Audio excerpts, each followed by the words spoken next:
Good afternoon. Hi, good afternoon.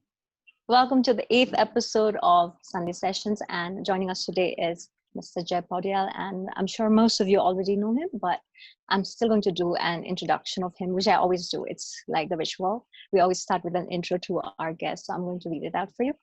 Jay Poudyal is a humanitarian photographer and a social advocate based in Nepal. He's also the creator of the photo blog Stories of Nepal. For the past 5 years, Jay has traveled to rural and remote villages in Nepal and shared stories of everyday Nepali people from the communities. His stories are human stories of struggle, hope, aspirations, societal observation, and memories. Jay's work and Stories of Nepal have been featured in BBC World, BBC Newsroom, Associated Press, LA Times, and Yahoo. He's also the recipient of the IVLP Fellowship Admiral Program for Journalists. Poudyal continues to share stories of the Nepali people he meets through social media, primarily his Facebook page and website, Stories of Nepal. Jay is also a proud father of a 3-year-old girl and loves to tell her stories, some from his travels, some from storybooks, and some from his imagination. Welcome, Jay. Very nice to have you here with us Thank you, today. Prateebha. Thank you so much.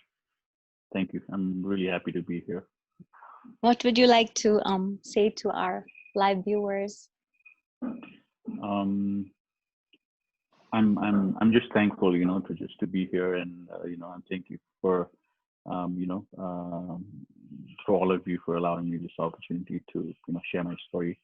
And everyone who is watching, listening, thank you so much, for your time.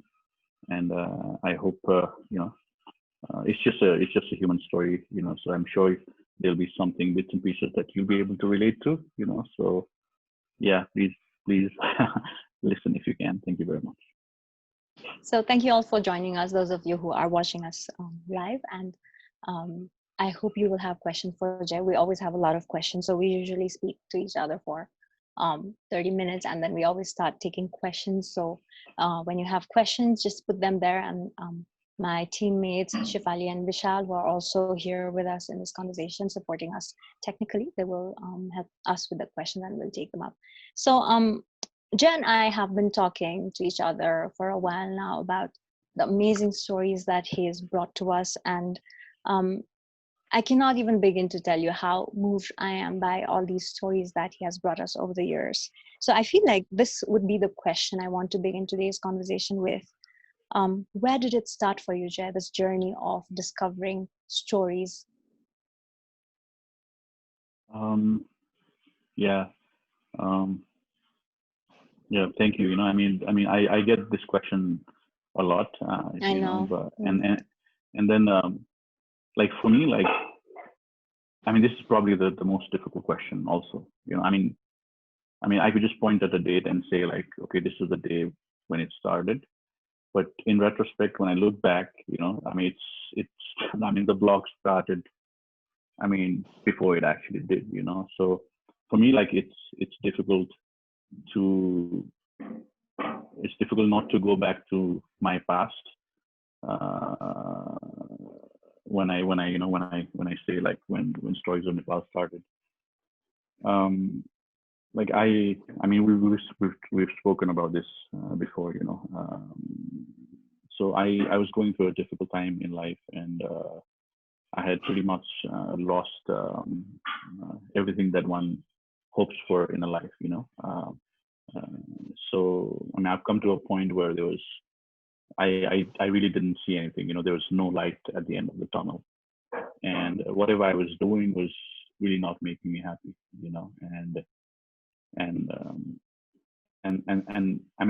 was I had come to a point where I really had to sit and think, okay, like what do I do next, like is there anything left, So luckily, I was just sitting in my office back then, and I saw Stories of Nepal, a post by Humans in New York, and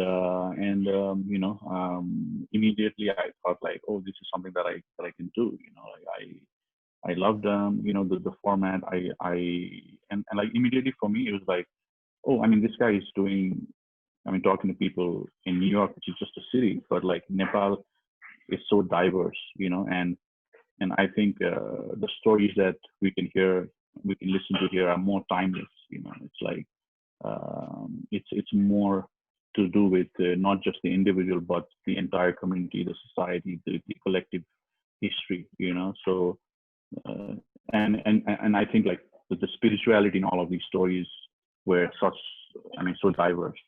So I thought this is something I could do, and I just, went out and there was this little kid, Santos Magar, who every morning I'd go there, I'd have tea and then he'd come, I mean, we'd make small talk and, like he was a nice kid.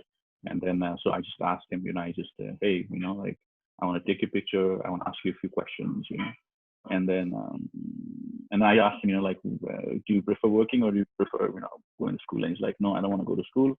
I want to work. I want to make money, And that was the first story that I shared.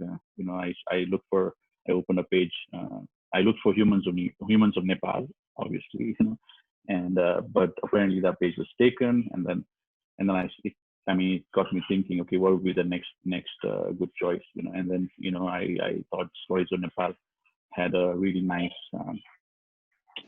vibe to it, so I just opened it, and then that's how it started really, But I mean, when I actually sat down and opened the pages and shared the first one, I never thought like, okay, this is what I'm gonna do. This is I didn't have a plan, or I didn't have a thought into like, okay, I'm gonna do this forever. I just did it because I needed to do something.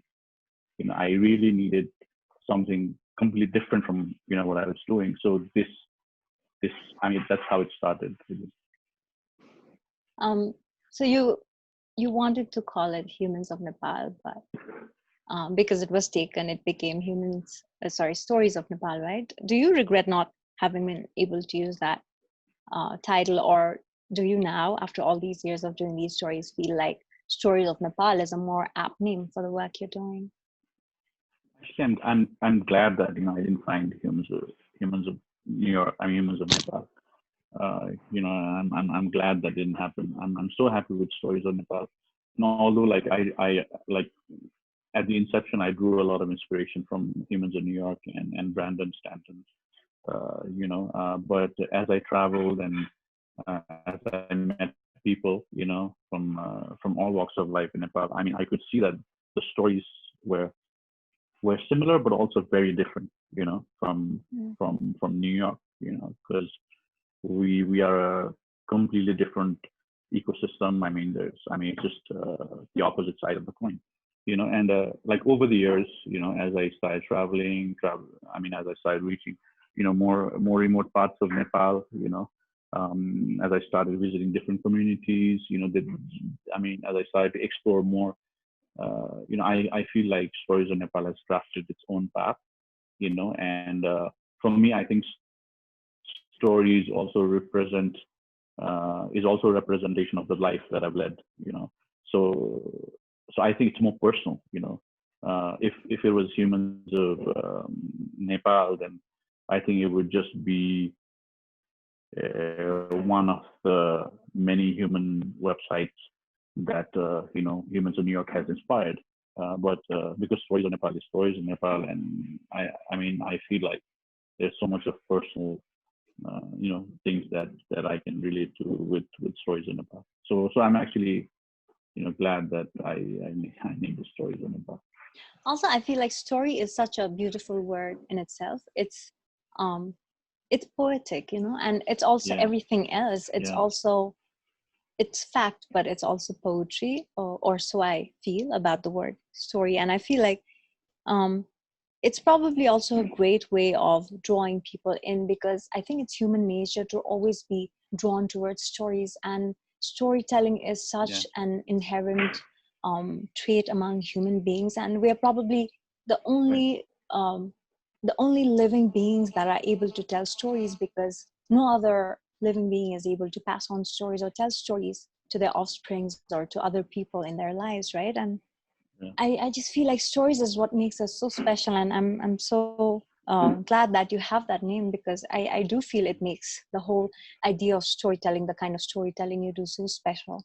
So at this point, I also need to confess that some of your stories are really moving, and when I was reading the captions and the quotations you have from the people you met on your journey, there are many instances when you're moved to tears.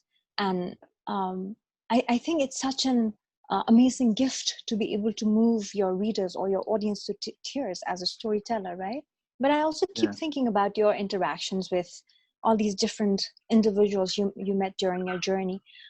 Would you like to share some of these instances of some of these individuals you met and interacted with who Yeah. greatly moved you? Yeah. I just want to, add a bit to, like the power of stories that you were talking about. I completely agree with you there. Like even for me, the first thing that I do when I wake up, when I feed my daughter, breakfast, is read her stories. And even like when we're having lunch or dinner with my family, my mom is telling stories, and so I mean it's such a, like you said, I mean it's been passed on from generation, and because the very essence of stories is humanity. I think that's the reason why a lot of us can relate to stories rather than like timelines and facts and statistics. And I think stories also humanize people. They give them the proper respect that they deserve. So yeah. For me, like this is something I realized during my journey. I was not like, when I first started Stories of Nepal, it didn't happen like that. I didn't understand like, oh, stories, I need to do this. It's not like that. It was like a process where I learned, oh wow, this is so powerful. And yeah, the way the stories that I share work for the readers, the good people who follow Stories in Nepal, is also, it's pretty much similar to like how it works for me too. Like when I'm writing, when I transcribe the story, I post it and I go back to it later, and I read it, I also feel moved. You know, um, well, it takes me back to the moment where I'm with the person, and because like I mean, it just I approach someone not because I need content or a photograph, but because I genuinely want to listen to his or her life. Mm. You know, and in doing that, it allows me to create a safe space for both of us. Mm. Um, and the person I'm talking to is not the only one who's sharing his or her hopes and struggles. It's a two-way process. So by sharing my own vulnerability and my own story of my past, the days of my struggle, I think a bond is established. Mm.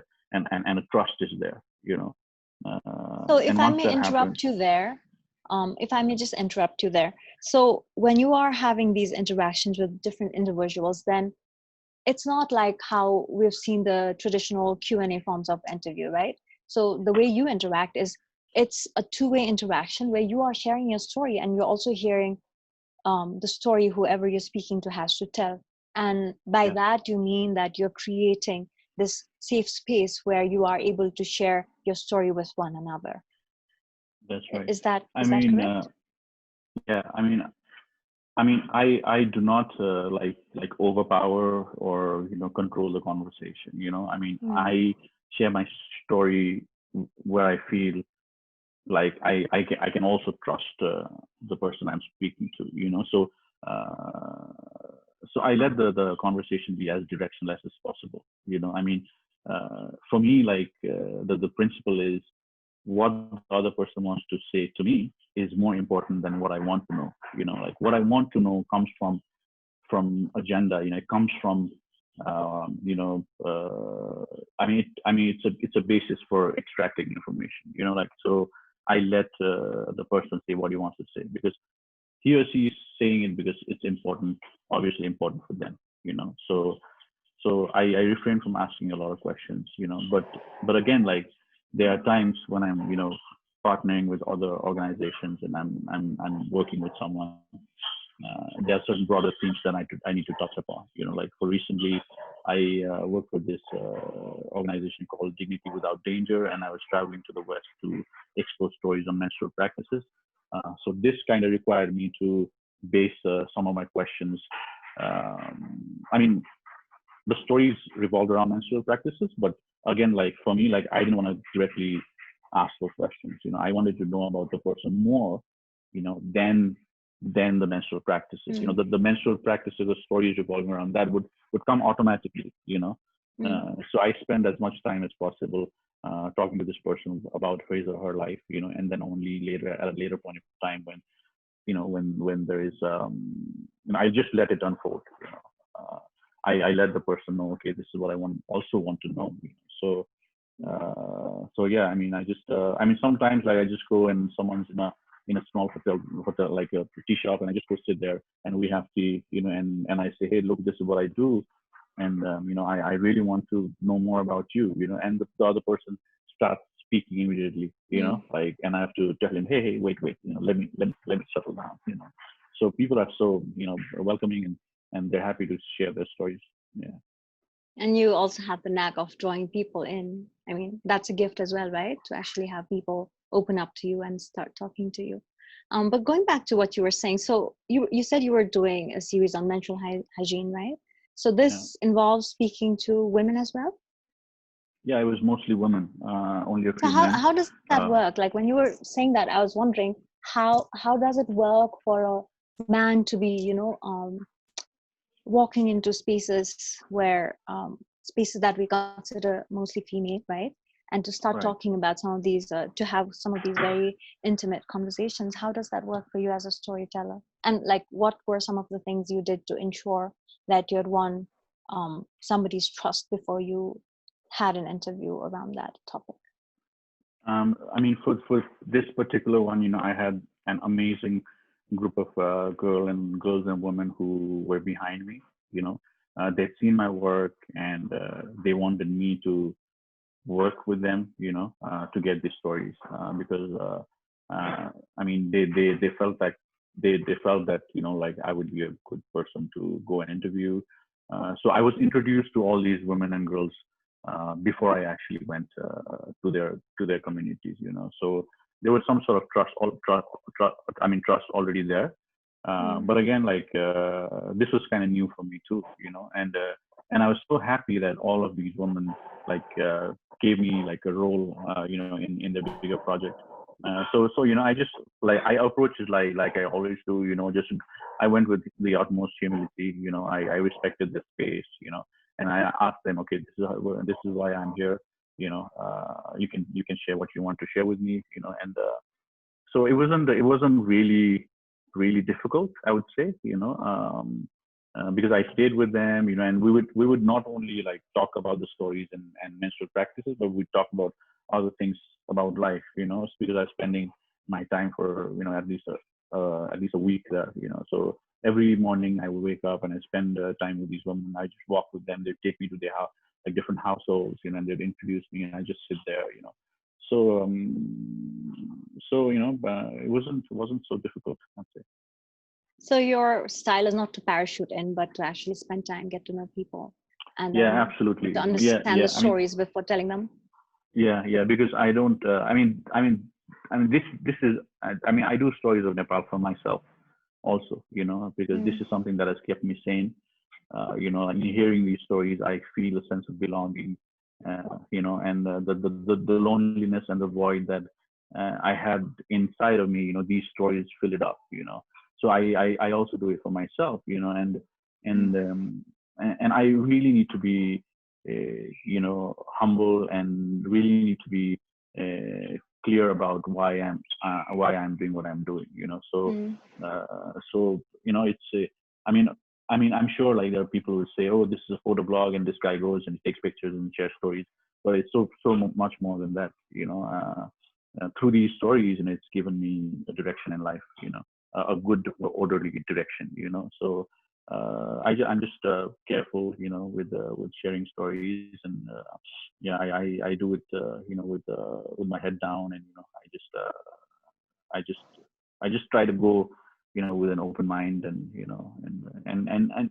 has worked. It has worked until now.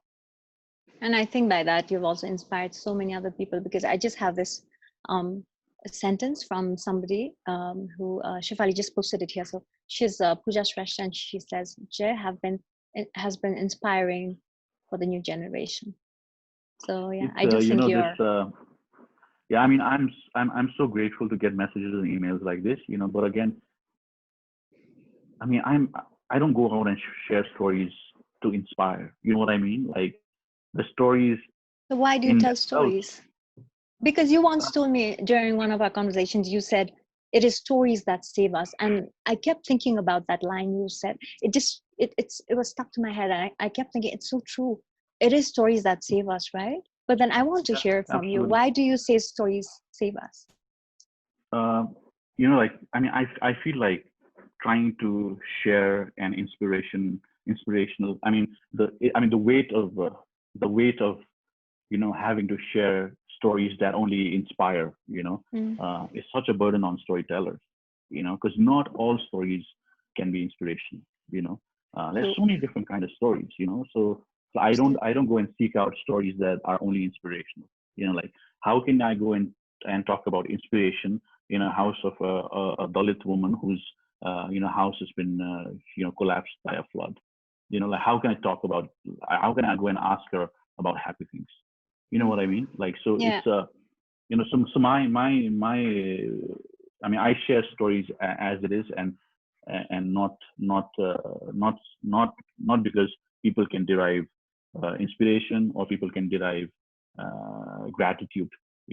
I mean, these are stories, and I mean, for me, like, deriving gratitude from someone else's suffering uh, is intrinsically wrong. You know what I mean? So I Yeah. think it's on us to look into ourselves and look, and then derive our own gratitude, not by looking at how someone has such so less, and but I have more, and I'm like Yeah. that's like a privileged Not mindset. feeding on someone else's suffering, Exactly, right? exactly. Yeah, I And completely agree. like, I mean, the stories absolutely save us. It saved me. It saved me. Because the day I shared my story Mm. was the day when I decided that I need to make change. Um, because people share stories openly. People who will not be ever able to meet them in person. They can relate to the story. And so many people can come together to help one person. Mm. So I mean, I think stories have the power to save us. It's just that we need to own our story with complete honesty, and share as much as possible. Like for me, like I still go back to the story I used to tell myself. Mm. And it takes me back to the roots of how I started. So yeah, Take us there. What I was the think story that you stories. told yourself? Uh, I mean, yeah, there's so many. Tell There's us so many. I one. mean, one is so yeah. I mean, so eight 8 years before, like I stopped I stopped drinking, and I stopped drugging. So before that, I was in a rehab, and I remember every morning, they wake up us at 5 o'clock with a whistle, and my day would start with fear. That that was, I mean, so I was so habituated with fear, because I've pretty much messed up so many things in my life, and I was in a rehab. And then how rehabs are in Nepal are not the best place to be in. But I had decided to confine myself, because I did not want to destroy myself anymore. So I felt like, if I'm confined, I mean, if I'm physically confined, then I mean, I wouldn't be able to do anything wrong, or go do more drugs, or drink more. So I'd wake up every morning, I'd go to the bathroom, in the door, there was written, every morning I go and I watch the sign, who am I, and I really didn't know, like I was 32 years old, and I didn't know who I was, and like I came out, and I kind of and open, I mean, started Stories in Nepal. I found the answer. I was just, no one. I was just this person. Like the whole the grandiosity, the image that I had of myself, it just came crumbling down. Mm. All of that ego and all of that stuff, just disappeared. And I felt so free. So even today, I go back to that moment, and I tell myself a story. How a question, a life posed a question at me, and how life also gave me an answer. You know. Thank you for sharing that story, Jay. We have so many questions for you here, and I feel like if I don't start reading them out now, we won't be able to take all of them. So I am going to start reading some of them, and also link my own questions to them, because some of them are questions I was going to ask you anyway. So this one from La Sulama says, how do you ensure that you tell the stories of the people you met in an informed and sensitive way? Yeah, that's a great question. And thank you. So I mean, again, I mean, this was also something I learned. When I first started Stories of Nepal, I just walk around my neighborhood, and around my area, and share stories that was just snippets of our, of our conversation, nothing too personal about the person I was talking to. But as I started listening more, people started sharing more. You know, and when people started sharing more, there's so many personal things that are said to me. And I started to be aware of how social media, how the internet and everything works. So I just made sure that the story and Stories of Nepal was first and foremost was about the Nepali people, the people I met. You know, so in order to do that, I just made sure a few things that I needed to do. So every time I meet a person, I introduce myself. My name is Jay Poudyal. I travel in Nepal and share stories of ordinary people. I want to talk to you. And most of the times there are not many questions. But when they are, I have screenshots of the blog. When there's internet available, I show them the blog. And I tell them how it's gonna go. How many people it's gonna reach. And if he or she is comfortable with sharing it in such platform. And it is only after consent of both the photo and the story that I share it. But sometimes like even doing that feels insufficient. So if someone is sharing stories that are very sensitive, let's say like sexual violence, or let's say gender-based domestic violence, where there's family involved, where if sharing the story would bring harm, then good. So but I express my concern with the person that I'm talking to. And I also, some of the times, even though they say like, no, it's my story, I've not lied, you can go ahead and share it. I take my own discretion as a journalist, so that harm doesn't come his or her way. So I try to maintain anonymity in those cases. What I also do is I take back the stories to the people I've spoken to. Because I'm visiting many communities over and over again. So there's always a bonding. Because I visit repeatedly. They know me, and I know them. And I also print photographs and I take it to them. I print comments and I take it back and I read it to them. So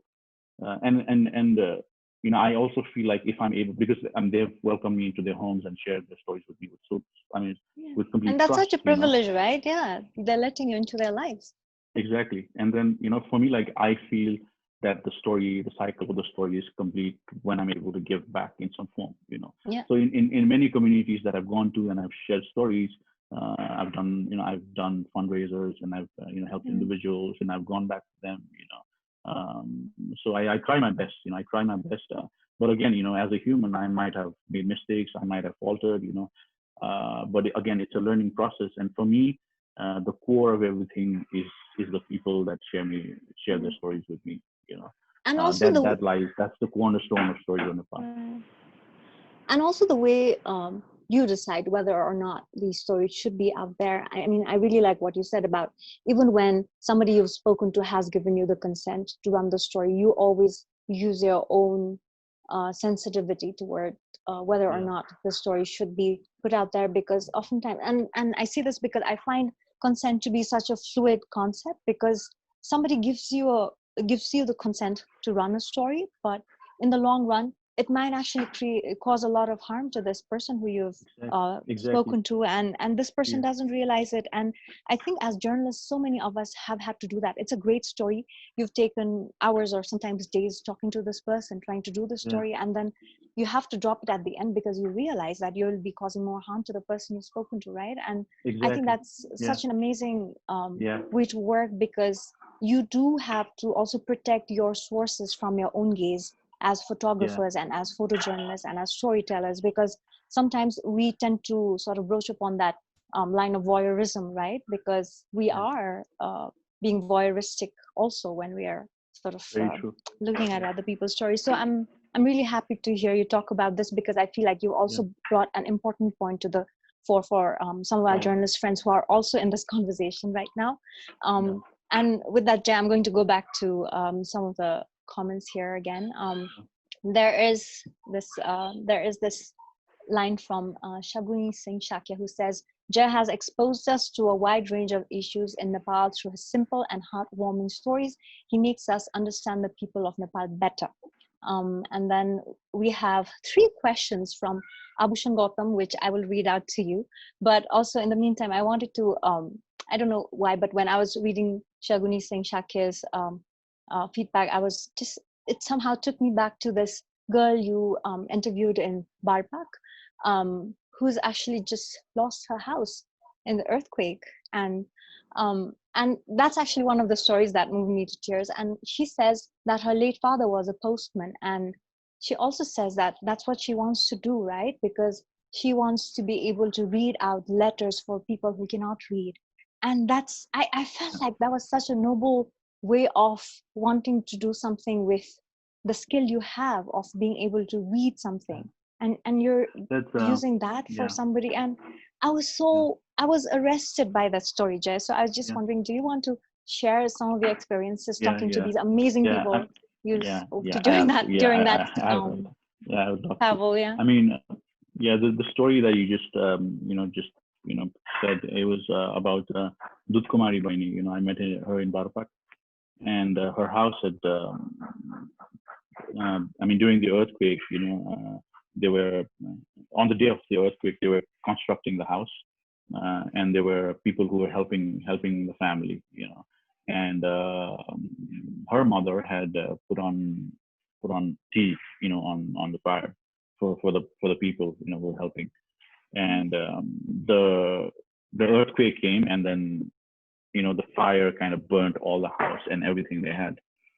um, and the mother had saved, Dulkumari Baini's mother had saved money in a plastic, like a plastic bottle, so that like she could go to college. All of that had burnt, and then one of my friends had visited her before, and he came back with a picture where she was separating burnt coins on a stone, because that was all that was left. And then I went, and she told me her story. And then and that's probably the first fundraiser that I did, and I came to Kathmandu, and I didn't know like anything about a fundraiser, and but I looked up, and then I started a fundraiser, and the next day there was 90,000 rupees, and she had lost 70,000 rupees in the fire, So I went back with the money, and then I went to her house. Her father was there, her mother was there, and then I told her, this money is not alone. This is money from all the people in the world who heard your story and wanted to help you out.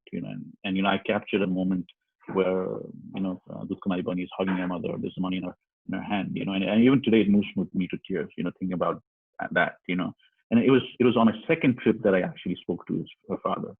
Who told me a story about so there's Dutkumai's stories, and there's also a story of her father. If I forget his name, but yeah, he just sat there, for hours, I had lunch there, and then he told me a story, like how, Mm. how being a postman, a kotual, they call it a kotual there, how being a kotual is now obsolete, it's a thing of the past, you know. So yeah, I mean, there's so many stories that, even today. So like I said, all of these stories kind of fill the void, the loneliness inside of me, because I mean, I have different, mental conditions, and I struggle with them every day. Depression being one. So all of these stories, I go back to them, and they give me a sense of hope. Because I'm in such a better position than so many people that I've met. So I mean, I just should move on. I should move on, and I should get out of my head. And see the other person, and hear the other person's story, not just dwell on mine. So and yeah. So what was your question? Sorry. Sorry, No, I I get carried wanted to away. ask you about, no, it's great. I think that's what all storytellers do. We get carried away. I wanted to hear more about her, and you just told us already. But I was just thinking, like, apart from being this, because you keep saying that it has created hope for you, but it has also, your storytelling has also created hope for so many other people, because you've also used your storytelling as a tool for fundraising, right? You did it right after the earthquake, helped a lot of people, and you traveled handing out food and tarpaulins to people who really needed them. But you've also done a similar form of fundraising for COVID-19 patients, right? Yeah, yeah, Would you like to share something around that? yeah, sure. I mean, for me, like, I do fundraisers out of necessity, because because that's the need of the hour, Mm. you know. I mean, my primary focus is just storytelling, and sometimes, like, all of the fundraisers can also be a distraction to the primary work, Mm. of storytelling, because I mean, there's so much involved in fundraising and making sure that funds are used properly and they reach directly to communities, Yeah. and so it's a lot of work there, but I'm so thankful that, in my different travels, in different communities, I've met with a lot of people, the local leaders there, journalists, people from the community, so I've made relationships with them, so now I can go to them and say, hey, look, I visited your community, like, now what can I do for you? I mean, the situation is terrible, like, I mean, even before COVID-19, I mean, COVID-19 only compounded the ever existing, problems of, marginalized communities, so I mean, I felt good that I was able to go back to these communities and say, hey, look, once again, like, people from all over the world have come together, and let's do something. How can we help? So so even, I mean, we raised almost around $40,000, with the COVID-19 fundraiser, and we were able to, you know, distribute, deliver relief packages, hygiene kits. We're able to help, different marginalized communities, single mothers, LGBTQI, communities that are, like, so far away. Like, some of the relief materials that we had to send it, that we took it in, mules, because there were no roads. So Mm. so I mean, I'm so happy that, all of these pictures came back, and we were able to accomplish so much, in such a short period of time, and and I feel so, because I mean, like, for me, like, I go back to, how it all started, the very, the humble beginnings, where I'd ask friends for likes, you know, and now, like, people trust me with their money, and with their Yeah, compassion because and you generosity. started And single-handedly, right? Like, you started yeah, with almost nothing, with a bar camera from your partner, right? yeah, And you yeah, just went out and yeah, started doing your stories. yeah. I mean, I really lost everything. I really lost Mm. everything, and but I think there was a tiny thread of hope that I always, clung to. I remember that hope. I still remember that hope. And, like, when I'm talking to my family and my friends and stuff, and who are going through a difficult time, I tell them, just hold on, just hold on to that tiny little bit of hope that you have. Mm. And there has to be some little hope inside of you, right? And then, Yeah. I mean, there is. We always have hope, and hope is, like, relevant regardless of anything, right? I mean, it's such a relevant thing. So I started with nothing, and I mean, I was in the streets, I really didn't have anything, and when I thought, okay, I have to make a leap of faith or end all of this, like because it's useless, right? And yeah, and then I borrow my camera, go out, and meet people, and yeah, so that's so I mean, it kind of like now, like with so many people who are behind me, who love me, who trust me, like I feel like I make sure that my feet are planted in the ground, because I mean if I mean that's the only thing, so I just make sure that like my humility is there, and I remember my roots, um because I I mean feel it's easy to just yeah. I'm going to interrupt you because I feel like what you're saying probably connects with Abhushan Gautam's question, and Right. he says, what in your view are good qualities of a storyteller? What have you learned? So maybe I thought you could just elaborate on whatever you're already talking about, because it does Good connect with good the what idea was of that? good Good storytelling. qualities of good So qualities of what are the good qualities of a storyteller, and what have you learned? um the good quality of a storyteller, first and foremost, is I think mm, I think it's just I think you have to if you have to open your heart, you just have to open your heart and let things come inside of you, let because I mean you hear you you hear with your ears but you listen with your heart, so I mean to be able to be a storyteller, you first need to listen, and you can only do the listening if you have your heart open, like if you open your heart, like without any kind of prejudices or any kind of preconceived notion, so I think that's number one, I think, and I think like I mean for me, like what has really worked, because I can only speak for myself, is the hurt that I have inside of me as a human being allows me to connect to the other person's hurt. I mean, the way the thoughts that revolve around the hurt might be different, but it's the hurt nonetheless. It's about being human. So once we connect to each other, regardless of caste, ethnicity, gender, and we go and focus on the humanity of it, you'll be able to listen. And once you are able to listen, you can also tell, so I think and if you and a good recorder also helps. I'm going to Can you hear quote me? you. I keep, yeah, I think I lost you for just a fraction of a second, Yeah, but yeah. yeah, I keep thinking, like, whenever I'm talking to you, Jay, I keep thinking I wish I was recording everything you're saying on a recorder so that I could just put out these quotes, Like because it took me so long, Prateebha, to feel the way I do. Like it. I mean, it was not there. I was. I mean, I was also in the chase. In the rat race. Like name, fame, power. The pursuit of happiness and all that. But with Stories of Nepal, I started feeling so much and in such depth that like like now I feel like I mean, there's so much of things that I want to say, because I mean, it all comes from like all of these stories, and all of us have So stories, yeah, right? I Like mean, you always say this, and yeah, each of us are made up of stories, yeah, right? yeah, And like you just said, if you yeah, listen, then yeah, you can tell, right? So it's all about also listening to what the other person has to say, yeah, and then you can tell it yeah, properly. And I think with that you probably answered Abhushan's question.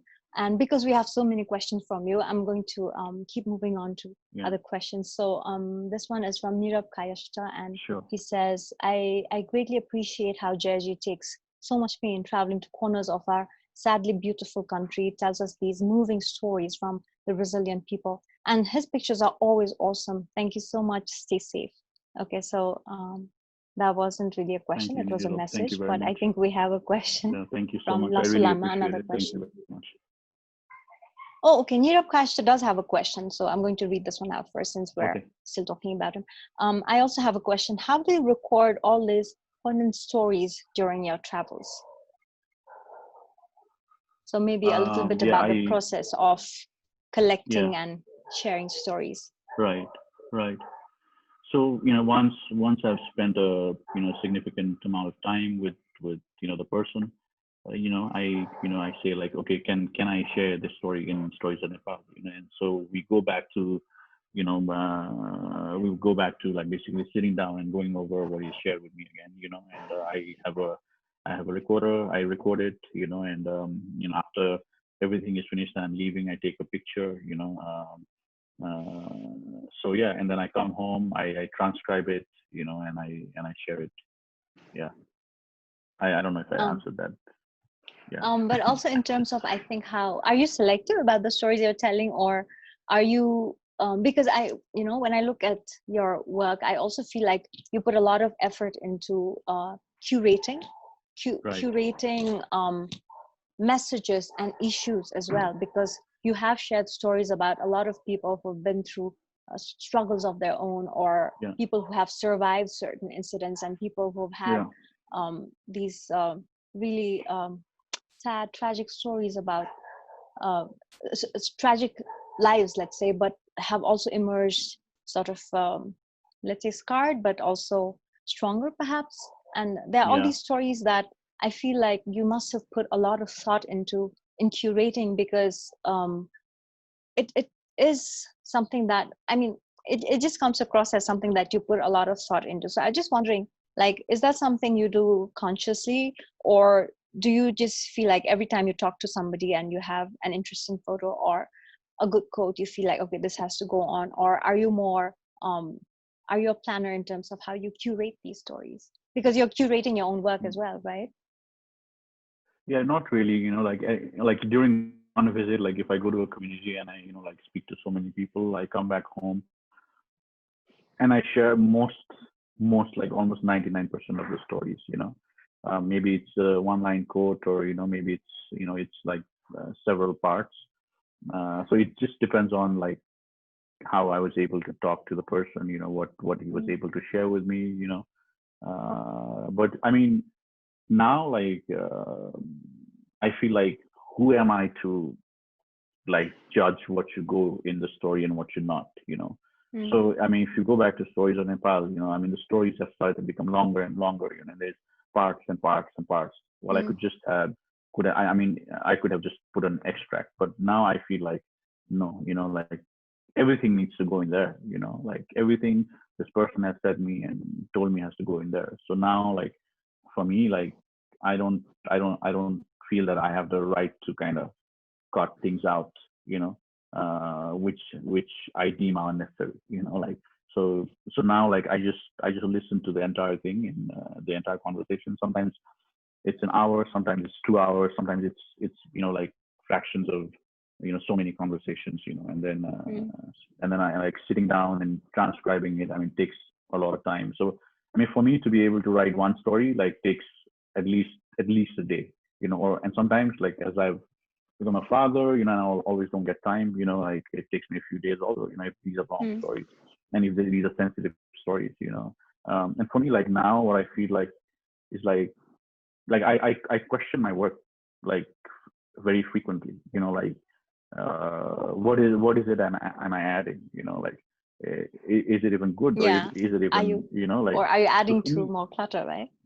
exactly, right. So I question myself, like, am I putting out these stories for the cavalier consumption, for people Mm-hmm. who feed on social media? Because there is this thing called social media where people consume and consume and consume, and Yeah, yeah, nothing yeah. really comes out of it, so for Mm. me, like, I feel like, and that's the reason why the Stories in Nepal blog has slowed down as well, like, because I don't have the compulsion of sitting down and writing a story and transcribing it and sharing it every day, like, for me, like, Mm. I take time, for myself, for the person that I've met, and I take time in writing, because, Mm. like, listening to one recording in one sitting, it's difficult, because, I mean, there are tears and there's pain, and sometimes there's happiness, but I mean, I just have Yeah. to sit with it, so I'm kind of really, and like, I realized that, my sanity is also, it's also matters now that I'm a family man, because I have to be there for my daughter, so I can't let all of these stories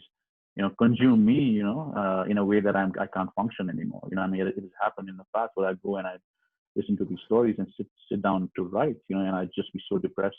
I'd shut myself in the hotel room, and then I'd say I just couldn't go out. I was afraid of the light, but then I'd make myself, like I had to do it. And then there would come a point where, like someone would call me, like I'm in a village, and someone would call me at the wedding ceremony, or someone would just invite me into the house, and then I'm like, I left my bag in the hotel, and I just have my camera, and I'll be spending a few days in the village, So and that's when I tell them, oh, this is why I do what I do, So it's a double, it works both way, it's I mean, it's not. I mean, I absolutely love what I do, because without love, I don't think I'd be able to continue. But it's also difficult at times. Yeah, but sometimes it's hard to draw a line between the stories you're telling and yourself. And I'm sure a lot of journalists who are probably listening to us right now will I mean, be this is able something to. that, Yeah, this probably resonates with a lot of yeah, storytellers yeah, because I it's mean, a shared I mean, experience. this is something that that is not so much talked about. Like journalists who are in the front lines, the journalists who are writing, human interest stories. I mean, there is an. I mean, not to discount the struggle of the people. But the trauma is kind of the impact and the trauma that also builds up in the person. Yeah. Is something that I think needs to be talked about more. Because because I mean, in the end, like just as the person who's sharing the story, the person who's listening is also human. So it's I absolutely agree. it's And I think if we go back to the memory of coverages after the earthquake, I think it was a time when most of the journalists were there. They were themselves dealing with the trauma of having just been through an earthquake. So many of us had lost relatives or had lost homes, right? And we were also out there listening to stories of other people who had suffered similarly. And I think so little thought was paid to what was going on inside the heads of journalists or people telling these stories. And like you said, people who work on the front line tend to get affected in not just physical but also psychological terms. And I do think that in the context of Nepal, that's something we need to think about, because we know that so many journalists work without an insurance in this country. And yeah, I just feel like I've always felt like that's something that needs to be addressed and not just talked about. But I guess if we start going into that, it's probably going to take us a long time, and we're without even realizing we are almost to the end of the conversation. But I still have a couple more questions for you, and then we still have some questions for you here, Jess. So I'm going to read them out. This one also is from Lasulama, and she says, do you believe that photography is inherently an act of telling a story? What advice do you have for a beginner photographer?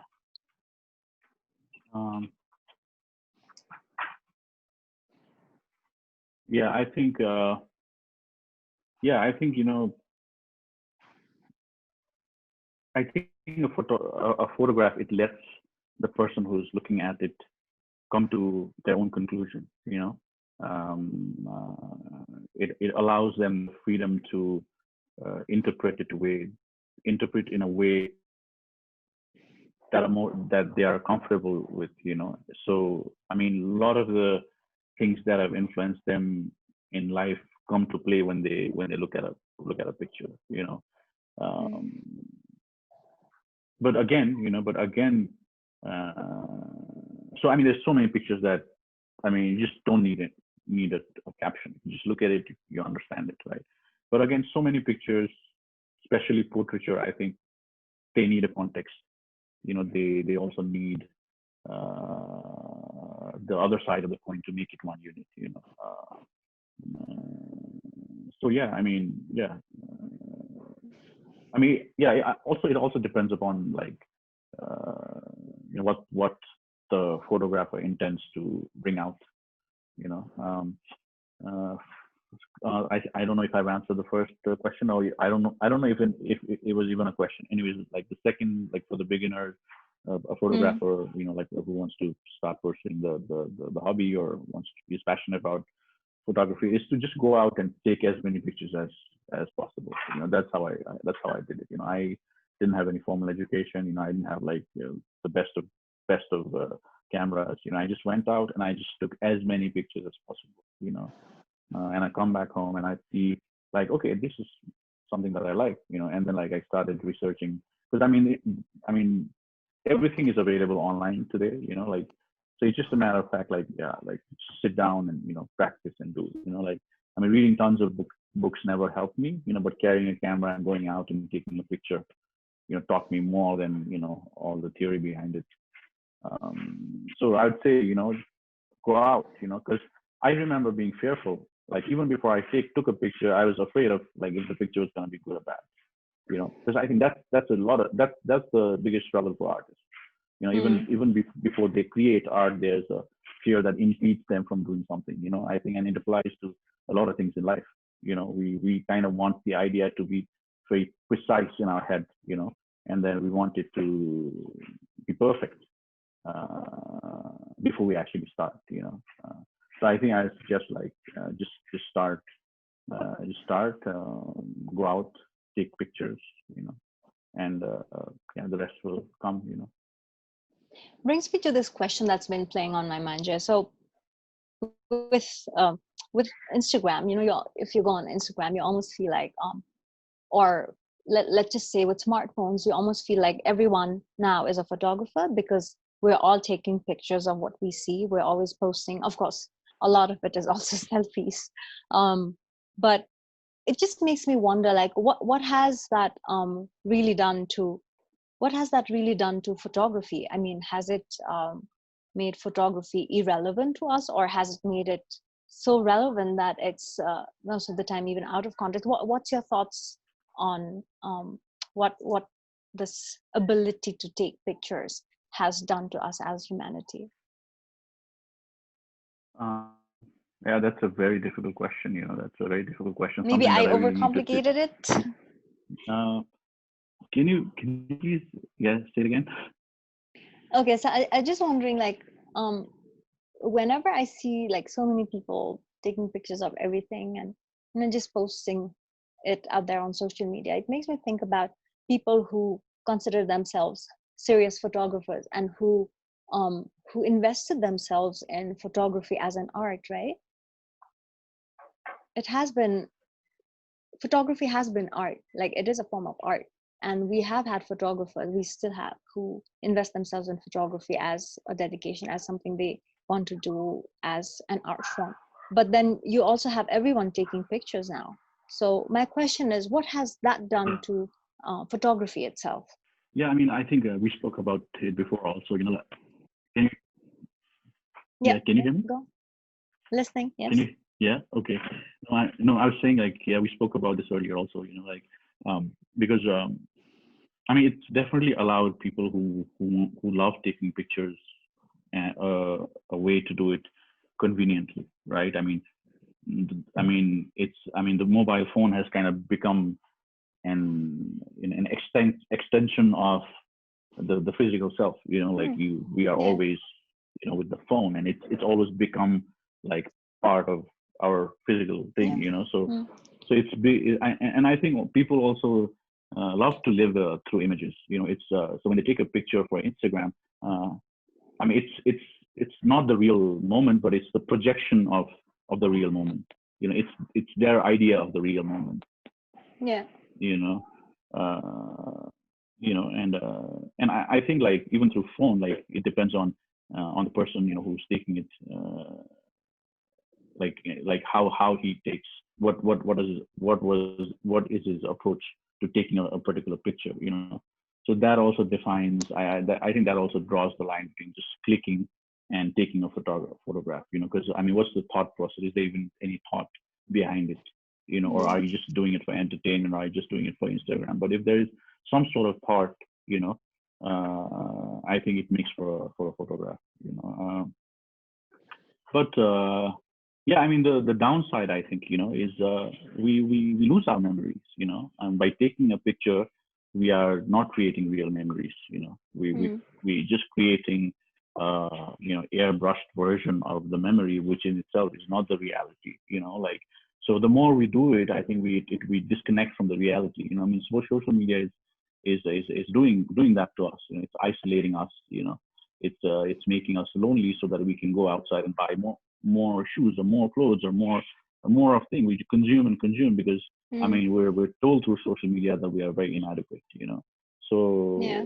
So I think we just need to be careful about how we approach the pictures that we take also, like do we add some sort of meaning to it, you know do we accept the reality as it is, what you see, or do you want to make it a smoother or glossier version of the reality, which is not the case, right? So yeah, I think it's tricky. I'm also learning. I use Instagram. I'm using filters, and I'm doing all of this thing that's available. And I'm guilty of that too. But with Stories of Nepal, like I just make sure that the editing is just the barest minimum. I don't edit. I just maybe increase a little bit of brightness or a little bit of contrast, but I don't do like the complicated stuff. I just post it as it is, because that's what I saw, and that's how I wrote the story too, so I just wanted to be as real as possible.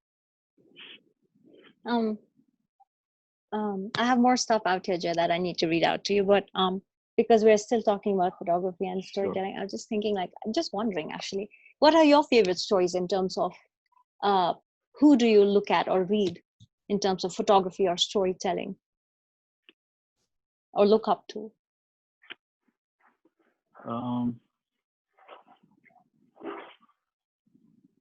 I think my inspiration are the Nepali people, like the people that I've met, and their stories, I don't know, I mean, I mean, no one comes to mind except for, the visions of all these people that I've met, be it in Tarai or in Pahar or Himal, all these people. I mean, just one story that came to my mind. So I met this Didi in Borun. It's in Songkhla Sabha. It's Orun Borun Valley, and there's a little settlement just next to where the Borun River meets the Orun River. So there, she was I running a haven't been to hotel. Songkhla Sabha, but yes. Yeah, it's a beautiful place. It's one of my favorite travels that I've done.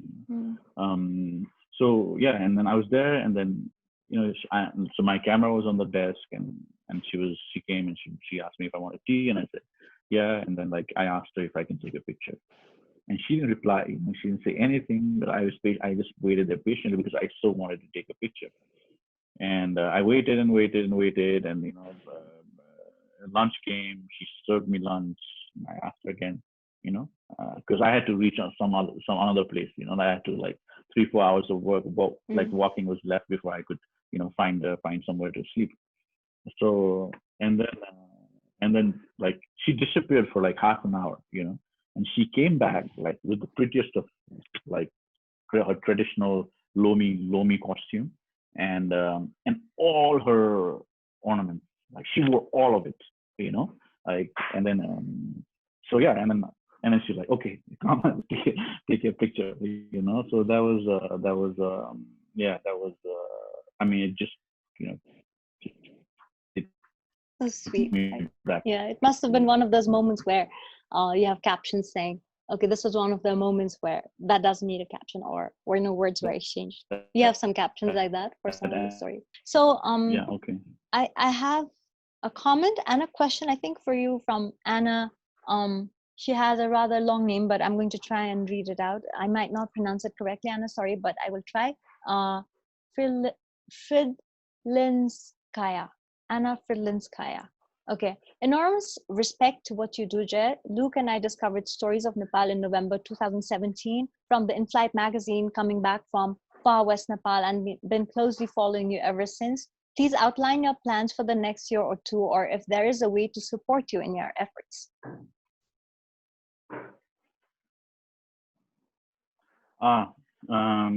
Thank you, Anna.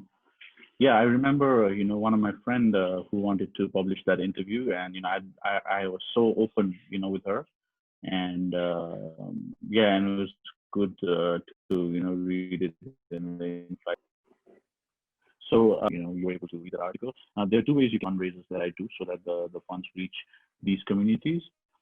If you want to support me financially so that I can continue traveling and and continue traveling and sharing the stories, I have a Patreon page where you can make small donations on a monthly, and the Patreon page is also in the Stories of Nepal website, which is storiesofnepal.com. So you can go there, and it will guide you through how you can make a contribution. Okay, thank you, Jeff, for sharing that information. Also, do you want to quickly tell our audience, like, where all can we find Stories of Nepal? Because you have different platforms on different social media platforms, right? So Yeah. So the website is storiesofnepal.com, and the Facebook page is, if you look for Stories of Nepal on Facebook, I think you'll be able to find it. And then even on Instagram, it's Stories of Nepal. I recently started, sharing on Twitter, but it's not so regular. In Twitter also, it's the same, Stories of Nepal. So there are four places that I use, so you can find it there. Jay, I think we've already overshot our intended schedule for the conversation, but I keep, like, every time I talk to you, I feel like there are so many questions I want to ask you about all these wonderful individuals you've met, but I still want to ask you this question before we close, and this is probably going to be my last question, unless you want to also keep talking about other things. So I was just thinking, for so many of us who are on social media, we use social media as a way of trying to be or become who we are not in our real life, especially for introverts. There are many of us who are rather quiet um, in real lives, but then you will see them as being very articulate on social media. So I just wonder, like, what kind of a service does being out there as a storyteller serve for you?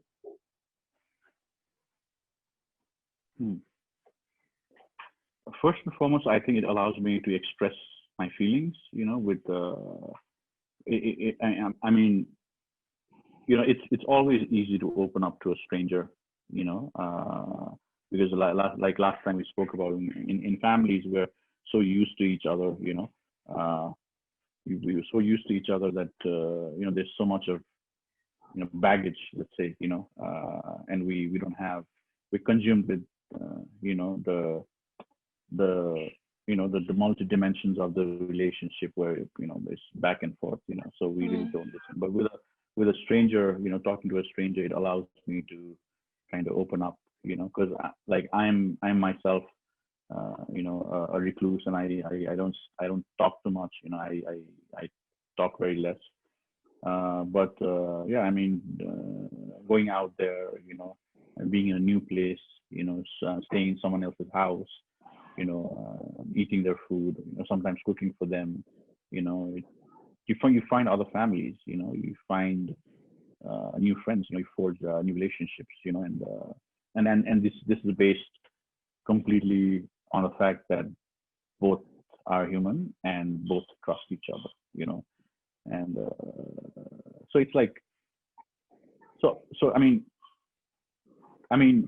but leaving is also essential, like you leave to find more, you leave to come back, you can't just stay, you just have to leave, you continue to leave, continue to walk, Because it's a journey, right?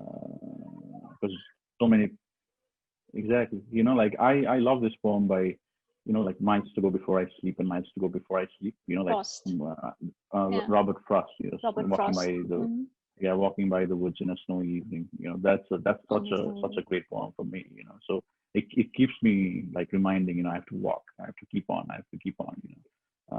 sometimes like I feel like, oh, I'm so tired, I just stop it, but again, like a few of these things just keep me reminding, so yeah, as a person, who've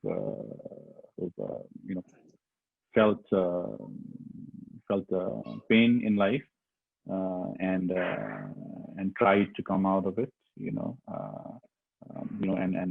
I mean, for me, like it's everyday work, this humility, this trying to make amends, this trying to to live life one day at a time, it's I mean, this is something that has helped me, by just leaving and meeting people, and listening to their stories, it's not like, oh, I've changed, I mean, I don't want to be captured into in certain labels. I want to break labels. I want to be so many things. I want to be Absolutely. nothing, but I want to be so many things also. And I don't want to change. I want to keep changing. I want to keep changing and keep changing. So yeah, so that's how it's worked for me. That's probably a strength too. Um, I'll join Nirab Khaisha here, who says, "Thank you, Jay G, and thank you, Prateebha Ji, for this warm session." Thank you, Nirab Ji, but also thank you, Jay, for this really warm conversation. Thank you very much. I think you just you exude so much warmth in how you approach different people in your life, and how you bring all these amazing stories to us. And you yourself have an amazing story, but I also can't help but sort of guess that it's probably this understanding of your own life story that also makes you also fills you with so much empathy for everyone you meet and everyone that you speak to. And um, so nice to always have your perspective on these stories, because like you said, it's also the storyteller who drives the story, right? Or who gives the story the direction. So I think Absolutely, on behalf absolutely. of, yeah, so on behalf of everyone who's been following your stories, I want to say thank you. And so I'm going to bring the session to a close, but I also want to ask you if you have anything to share with our audience before we close. Yeah, I mean, thank you so much, Prateebha. It means a lot. The time you spent with me. Just for this interview. I mean, I'm immensely grateful. You kind of allowed me to be comfortable. And speak my heart. And Thank you. because like, I mean, I listen, but sometimes like when I get a platform to share my thoughts. It really means a lot. Thanks to your team, Chef Ali, Bishal, Pranav, and Suvani, and everyone there. Thank you so much. I really, really appreciate it. To everyone who's been following Stories of Nepal, I mean, I just don't have words of gratitude. Uh, Thank you. Thank you. I really mean it. Thank you so much. You've given me a new life. You've given me a new purpose. I'll keep continuing. This journey. As long as I can. And I hope someday. My daughter can also join me. And hold my camera. While I talk. That's one I wish. And thank you everyone for coming together for people in need. Like you hear their stories and everyone join hands. I read all the comments, I read all your emails, and it really, really means a lot. For allowing me to be this channel to help people. To share their stories. I'm just, my heart is full of gratitude. Thank you so much.